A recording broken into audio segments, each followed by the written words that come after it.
What's going on, everybody? Welcome back to the channel. Hope y'all have been well. Today, we are going to be replacing brake pads, brake rotors, and the brake fluid on a GR Corolla. Now, performing brake maintenance on a GR Corolla is insanely simple, and you're just going to need a few particular tools to get the job done. So the tools you're going to need for this are a breaker bar so you can break the caliper bolts loose, as well as your wheels, lug nuts. You want a torque wrench so you can torque those back down once you're done with everything. You're going to want an impact gun so it'll make removing the wheels a lot easier. You're going to want a regular ratchet so you can remove the caliper bolts with ease. You can use the impact gun if you want, but I prefer just to do it by hand just to be safe. You're going to want to have some PB Blaster on hand. You probably won't need it considering that the GR is a pretty new car. Everything should be, not as rusty as some other cars would be. You're going to want some brake cleaner so you can clean off all of your brake parts while you're in there. I have pliers here, which I'll show you why you might need them in a bit. Flat tip as well. Now, I have a small crescent wrench here so that we don't need to find a specific size wrench for when we go to bleed the brakes, because the bleeder valve is going to require a wrench of some kind to open it and close it. So I got a small crescent wrench here so I don't have to worry about finding a specific wrench. And then we have gloves, so to keep your hands clean, away from grease, as well as any brake particles and things of that nature. We have towels, and of course, you need brake pads. Now, I went with the MX72 Pluses from Endless, and I got a really good deal on these. I ordered straight from Japan, and I'll put the link in the description down below so you guys can also get that good deal. If it's still running, I'm not sure, but it was significantly less than anything you could find in the States, and it just took a little bit longer. So it's, kind of you get a cheaper product for a little bit more of a wait time. So there is a trade-off, but it's well worth it. Great packaging, great product, so well worth the wait and well worth the cost savings. Next, you're gonna need some good brake fluid, and here I have Torque brake fluid from Torque Racing Brake Fluid. Shout out to my buddy Gary Mann for hooking me up with this stuff. He also owns Man Engineering, so I'll leave the links for Torque brake fluid as well as Man Engineering in the description down below. Go check his stuff out. Gary's an awesome guy. He also sells a lot of WRX type parts, I think mostly wheels and stuff like that, but he's starting to sell GR Corolla stuff as well. As well as the tools that you see here, you're going to need a jack and jack stands. Now, I recommend having 4 jack stands so you can raise this all the way up, set them on the jack stands, do all the work, so you don't have to keep raising it and lowering it when you go to, do the brake fluid change as well. You can have it just on 4 jack stands, do all the work, and then put all the wheels on and drop it down. Simple as that. Now, if you don't really plan on doing a brake fluid change, or you don't plan on, removing the rotors, I guess, then you could just go ahead, lift up one side, do the brake pads, do the brake fluid change, and go from there. But it's all dependent on the extent of the work that you want to do. And one bigger thing that I will get to in a little bit when you're doing the brake fluid change is the rotation we're going to do for where we start to where we end for the brake flush. Anyways, with all that out of the way, let's get the car jacked up, get started with this whole process. Now, if you've never jacked up a GR Corolla, I'll show you exactly how to do it right now. Starting with the rears, you're gonna come under here, right under the exit of the exhaust, and there is the jack point. So you're gonna lift up the entire rear right here, and then come over to the sides, find the GR4 symbols, and right here is where your jack stand is going to go at this jack point.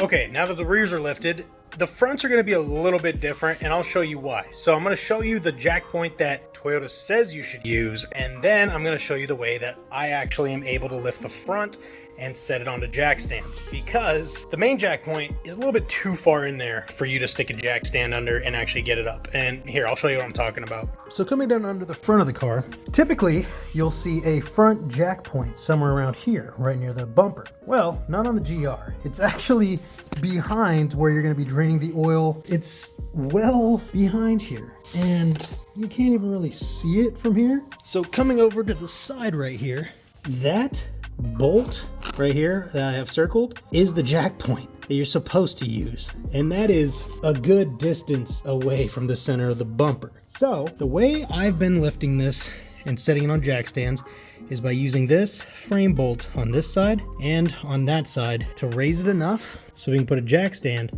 right here. So that's what we're going to do on the passenger side right here, as well as the driver's side. All right, so got jack stands on both sides of the front. You should be able to lift just the front on either side. You don't need to go down the middle. You can go on the right or the left, driver or passenger, lift it up that way, get the jack stands in at one go. So I'm gonna take the wheels off and then show you what we're working with the brakes. Oh, and before I forget, be sure to release your parking brakes so that the rears don't just clasp onto the rotor. Do that and then move on.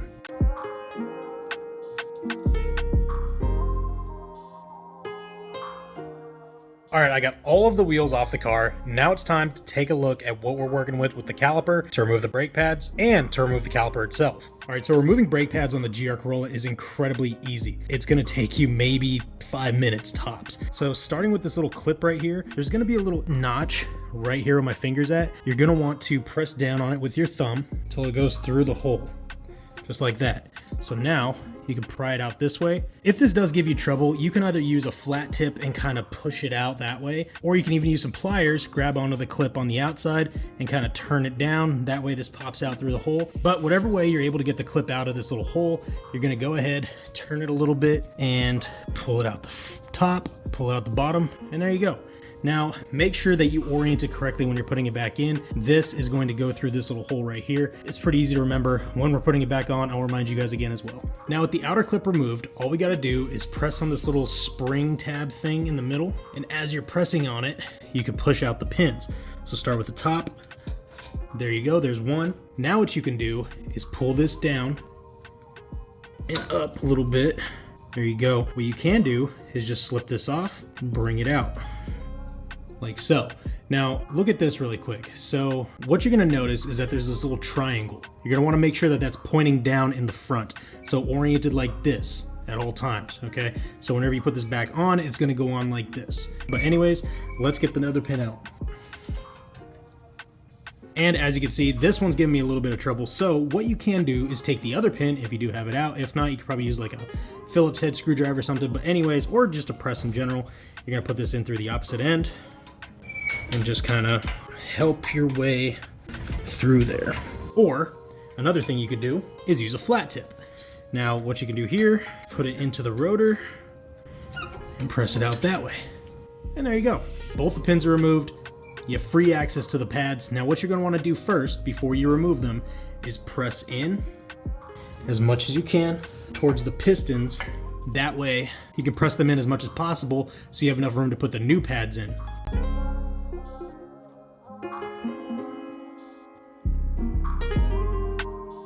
All right, and then once you have the pistons pushed in on both sides, all you gotta do, slide them out. Easy as that. Slide the other one out. There you go. Now, taking a look at the pads, they are getting pretty low. So I think it's a really good thing that we're changing these out. See, they're not, where'd it go? They're not at this little wear mark yet, but they're getting very close. So good thing we're replacing these. It's about time. Now, for the sake of the video, I'm gonna put these back in and show you how to remove the caliper itself with the pads on. It's gonna be the same exact way if the pads were out as well, but we're gonna put them in just so you can see that it could work both ways. So let me put these in really quick and then take the caliper off. Okay, now that we have the pads back on, I'm gonna show you how to take off the caliper. Now to remove the caliper, you're gonna need a breaker bar and a 17mm socket and break the top and bottom bolts loose. These are only gonna be torqued to about 75 foot-pounds. It's not gonna take much to break the torque, and it doesn't take a whole lot to torque them down either. All right, once the top and bottom bolts are broken loose, go ahead, take your ratchet and your 17mm and remove these the rest of the way. Try to remove these at the same time so that you're not putting a lot of strain on this bolt or the other bolt, whichever one you take out last. Try to take these out at the same time. One thing I highly recommend doing before removing the caliper is to remove this bolt right here. This is a 14mm and this is your brake line bracket. Go ahead, remove this bolt. That way you'll have full flexibility of the brake line hose, and you can move this up to here and let it sit there while we remove the rotor.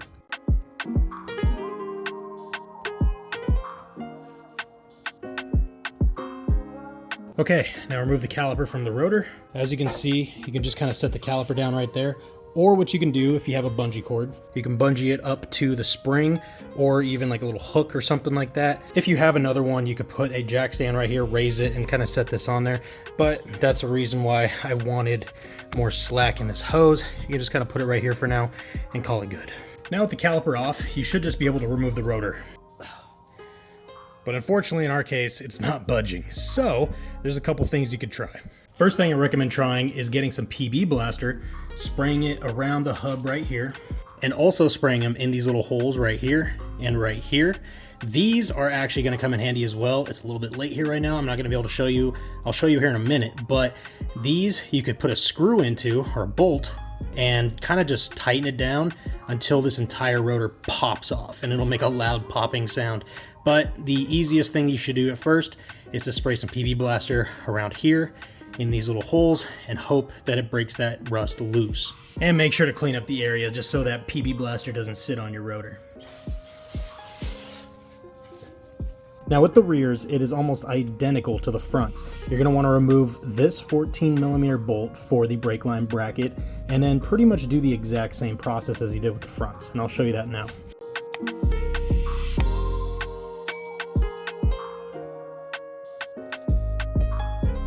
Now with the rears, the only difference than the fronts is that you're going to want to push down on the bottom one first, right? So push down on this, push the bottom one out. There's that one. And this is kind of the reverse, right? So in the front one, you're going to want to pull up on the top, but the bottom one, you're going to want to pull down, or for the rears, you're going to want to pull down on the bottom one. Okay, so lift it up, and then now just remove the other pin. Take this out, and looking at this one is going to have the triangle facing up.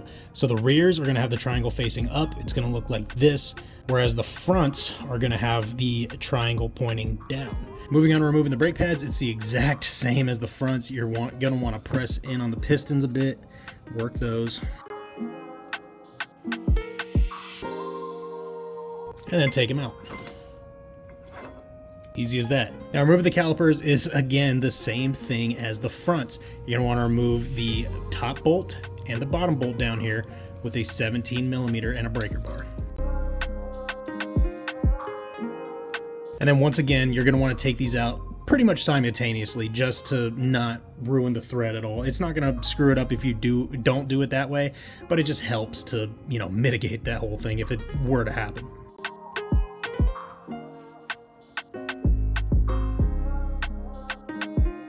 Now go ahead, roll this way, and set it onto here.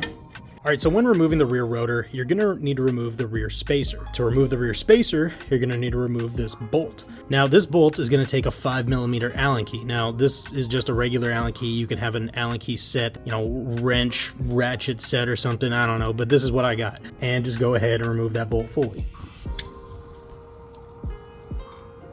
And there you go. Same thing as with the front, we're gonna have to do a little bit more to get these off.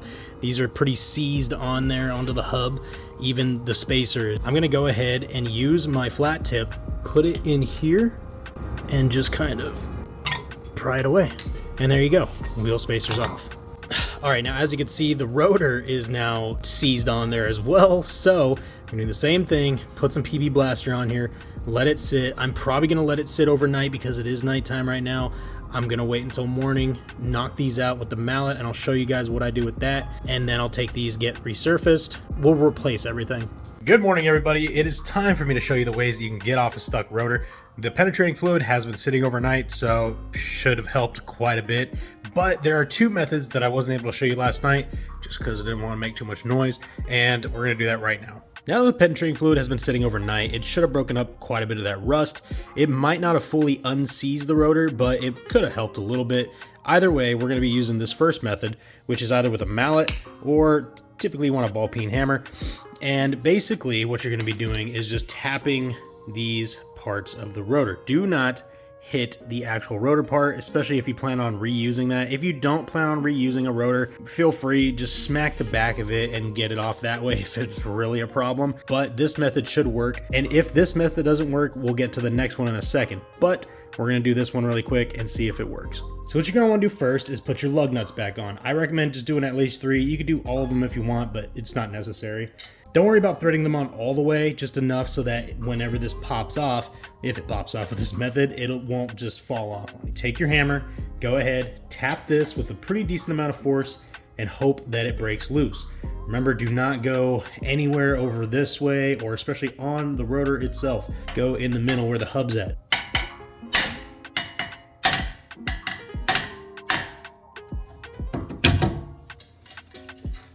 and there you go. Just take it away, and you're good to go. The next method I'm going to be showing you is going to be done on the rears. Now, the rears are going to be especially hard sometimes because of that e-brake, parking brake, whatever you want to call it. It can sometimes get a little bit too clasped onto the inside of that rotor, and it might not just seize onto the hub, but it'll probably just be gripped on with that e-brake as well. So this method will be very helpful in getting those off. As you guys recall, this is the bolt that we took out from the spacers. Now, these thread into one of these holes as well. So it's a perfect fit, right? So we're going to be using this and thread it into this hole again until it stops. It's going to be stopping about halfway right there. And you could take, for this one, it's an Allen key. I recommend getting like an actual 10 mil bolt if you could find it, or something that threads in here as well. It'd be a lot easier, but I do have an Allen key right here, which I'm not going to be using because I do have a star bit. I don't recommend using a star bit for an Allen. Get a proper one, but this is what I got. So basically, it's attached to a ratchet, and this is going to give you enough leverage to be able to tighten this down enough to be able to pop this off. And I'll show you what I'm talking about here. Now, it would help if you had two, one here, but doing one and then going back and forth with it until it pops off is fine as well. So let me show you how this is done.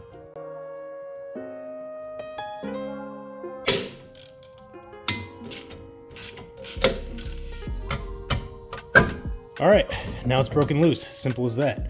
Now just go ahead, take it off. And there you go. All right, now that you got the rotor and everything off, it's good to clean up the entire area. So the hub, and especially the caliper, because that gets the most brake dust. And then obviously the bracket, doesn't hurt to just clean that up. Make sure you have a clean mounting surface for the caliper when you put it back on.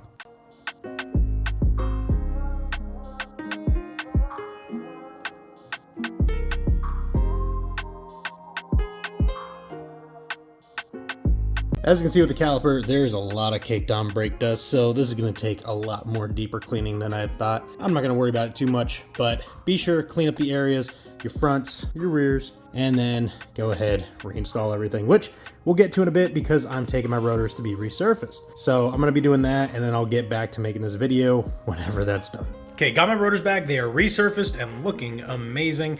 And I also got the areas cleaned up on each corner of the car. So now it is time to install the rotors again, reinstall the caliper, and then install the new brake pads. So before installing your new rotors or your resurfaced rotors, you definitely want to clean them up with the brake cleaner. Either way, whether they're new or resurfaced, you want to get any residual BS off of the rotors so the new pads will be able to seat properly in the future.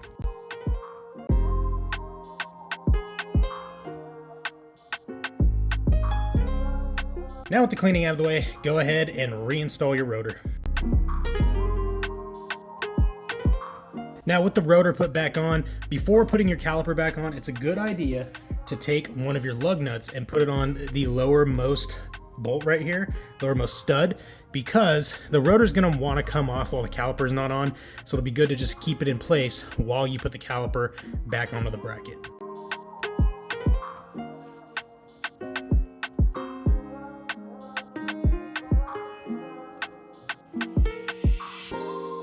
Okay, now grab your torque wrench and your 17 mil socket and go ahead, torque these top and bottom bolts down to 80 foot-pounds. Now moving on to prepping the pads. So with the old pads, they have these shims on them. You're gonna wanna remove these shims and install them onto your new brake pad. If your new brake pads already have shims on them, probably use those. I've heard that there are some good titanium ones out there, but these stock ones will do fine for me. So we're gonna take these off, clean them up, put them on our new endless pads, and then install our new brake pads.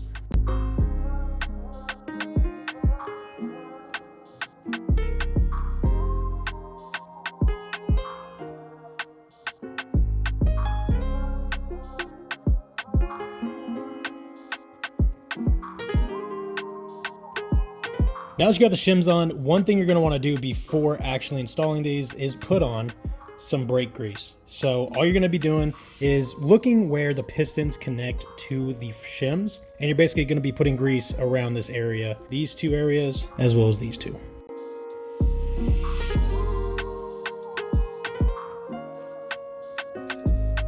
So with your new pads fully prepped and ready to go ahead and slot them into the caliper.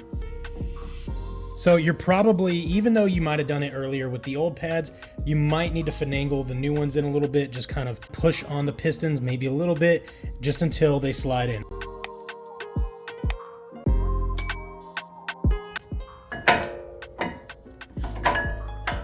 Okay, now that the pads are in the caliper, it's time to clean up these parts that are going to be keeping the pads within the caliper itself. And we're going to be starting with the pins, cleaning them up, and actually greasing them with some brake grease. This clip, and then this clip as well, which I'm going to teach you again how to orient this properly, just so you don't screw it up.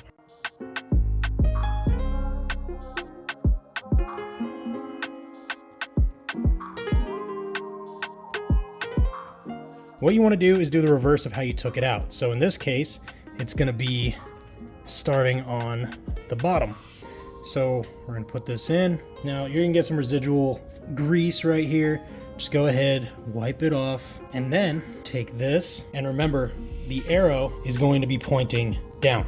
Latch it on like this. Now we're going to do the top. Make sure it goes in the top. Press on this a little bit if you need to. There you go. Perfect. Now we're going to be putting on this little clip. So make sure that this little piece right here looks like this when you're putting it in. Make sure to put these into the pins first and then put this in the middle. So we're going to try this right now. What you can do is, if you need to maneuver this, just put one side in and you can move this thing any which way. Stick that in. And there you go. Your front brakes are completed on a GR Corolla. Congratulations. Oh, but first, before moving on to the rears, you want to make sure that you reinstall your brake line bracket. If you did take it off, that is. Okay, same thing as with the fronts. We're going to want to clean up the rear rotors before putting it on, as well as the rear spacer.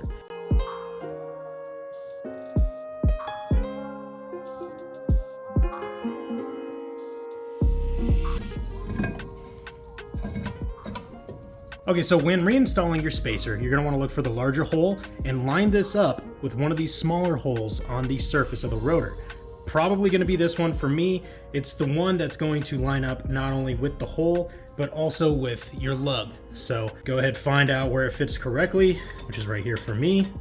Put it on, and then take your bolt and tighten that in. And there you go. All tightened down. Everything's good to go. Now let's put the caliper on.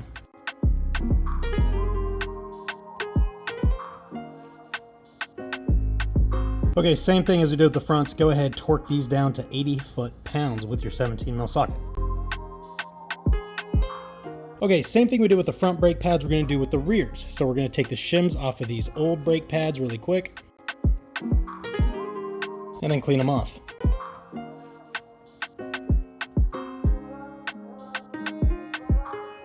Now, there is one thing I want to point out. These are new pads. These pads aren't stock, so they're not OEM. They are from Endless. They're the MX72 Pluses, like I mentioned earlier. But I want to reiterate this because these pads, right, the stock ones, they will have like a little clip right here. This is for when your brakes are getting low. This will indicate, this will make the noise. This will indicate when your brakes are low, okay? These don't have those, so just be mindful of that. It's not like mismanufacturing thing or anything. Like, they didn't manufacture them wrong. It's just how they have their pads at Endless. Anyways, thought I mentioned that. Let's go ahead, put brake grease on these and install them in the rear.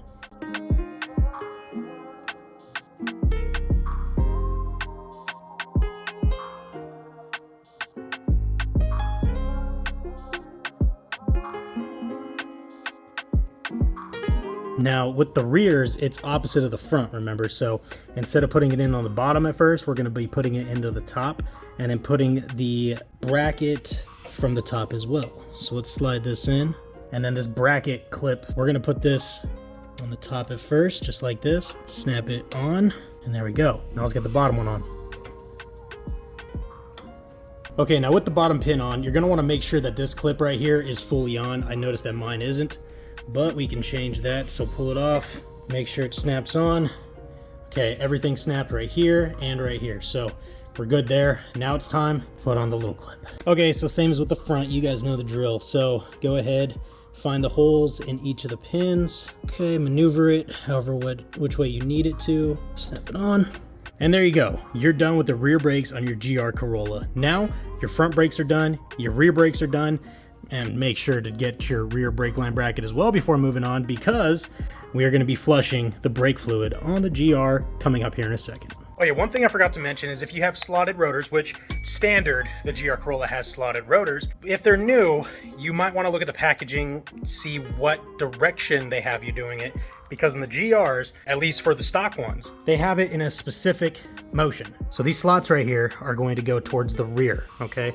So it's going to look like this. This is how it is. Some people had concerns with that, saying that typically with slotted rotors, it will be the other way, but the way these are designed, this is how they'll look. So be sure to regard your owner's manual if you have something other than the standard slotted rotors that come on the GR. All right, it is time now to flush the brake fluid on the GR Corolla with this RT700 stuff from Torque Brake Fluid. Now, the first thing we need to do before we start this process is open the hood.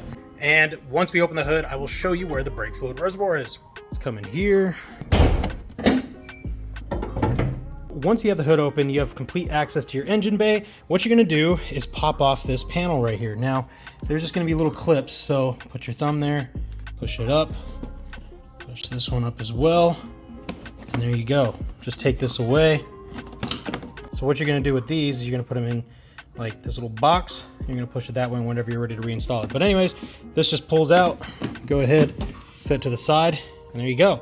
There's your brake fluid reservoir. Now that we know where the brake fluid reservoir is on the GR, I can go over the order that we're going to be flushing each corner of the brakes. So because the brake fluid reservoir is over towards the driver's side, we're going to be starting on the furthest section away from that, which is the passenger rear. So we're going to do passenger rear, passenger front, and then driver front. Simple as that. Now, there are a couple ways that you can go about flushing your brakes, and I already listed these out in my previous video on how to do a generic brake and rotor change, as well as a fluid change on a regular car that doesn't have calipers like the GR does. So go check that video out if you haven't already. It'll go over the ways specifically. There's two. There's the bottle method, which is the one that I like doing and I'm going to be using here, or there's the pump method. The bottle method, you just take a bottle, you fill a little bit, about a quarter of the way full with your new brake fluid.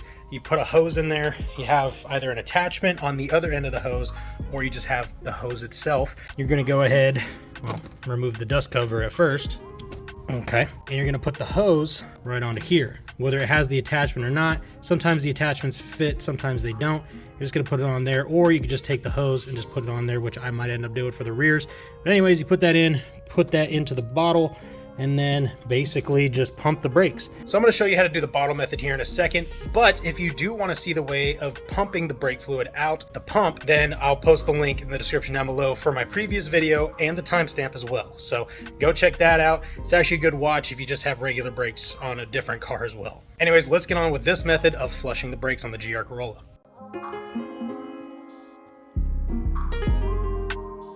Now with the first brake bleeder set up, we're going to come over to the reservoir really quick and check the level. So this is very high up, as you can see. It's at the max right now because as we were pushing those pistons in, it was pushing that fluid back up into the reservoir. So all of it is pretty much in here now. But that's good because what we're going to be doing is pushing out as much as possible down to about this little marker right here before we refill it. That way we don't risk getting air into the system because we're trying to push as much out if there is any, and we are trying to get as much old fluid out and put the new stuff in as possible. So what we're going to be doing is just leaving the cap off for now, pushing all of this down to about here, maybe a little bit past it, and then refilling with our new stuff until all of the stuff coming out looks like the new fluid. Which, to be honest, it doesn't look too much different than this. It's a bit lighter though, so we'll just be on the lookout for a lighter fluid. All right, now that everything's ready, all we gotta do is crank open this bleeder valve using our crescent wrench. You only need to open it about half turn. And as you can see, there is fluid flowing out. I'll try to get you closer. There is fluid flowing. All right, now that the bleeder valve is open, we're gonna go into the driver's seat and press on the brakes. Go out, check your fluid. As you can see, it went a good amount down, so not too far away from max, but for the 3 presses that we did, it went down a little bit. Let's go check the bottle really quick, see what that looks like. So as you can see, there's not a full amount of flow in there yet, but there is fluid getting in there, so that's good to see. So we're gonna keep doing this method until it starts looking a little bit more clear, and then we'll move on to the others.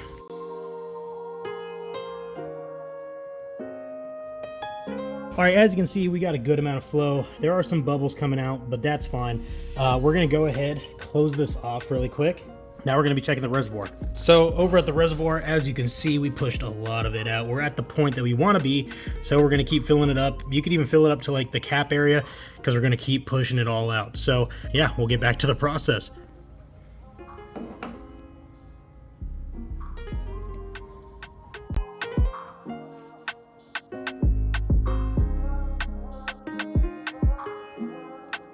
As you can see, that's a bit darker fluid, so we want it to look a bit clearer than that.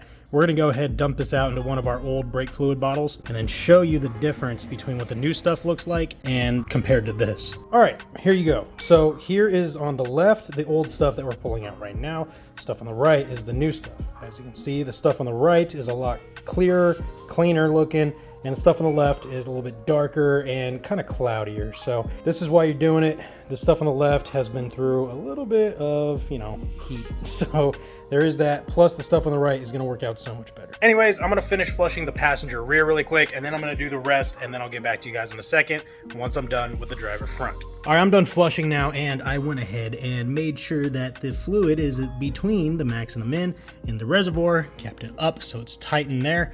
Make sure to put your cover back on here, secure that, and then go ahead, put your tires back on, raise the car off of the stands, put it on the ground, tighten or torque your lug nuts, and then you're good to go. Oh yeah, and please be aware that with any new brake pads, you're gonna need to bed them in, do the bed in procedures, which is basically where you'll go about 60, 70 miles an hour. You need to find a good road for this, right? You go about 60, 70 miles an hour and stop down to about 10 miles an hour. Do that repetitively about 5, 6 times. I know with these pads, the endless brake pads, it says to basically do it about 10 to 12 times, about 70 down to 10 miles an hour, and do that repetitively, then drive for about 20 to 30 minutes to let the brake system cool down. And you know, don't do any more hard stops.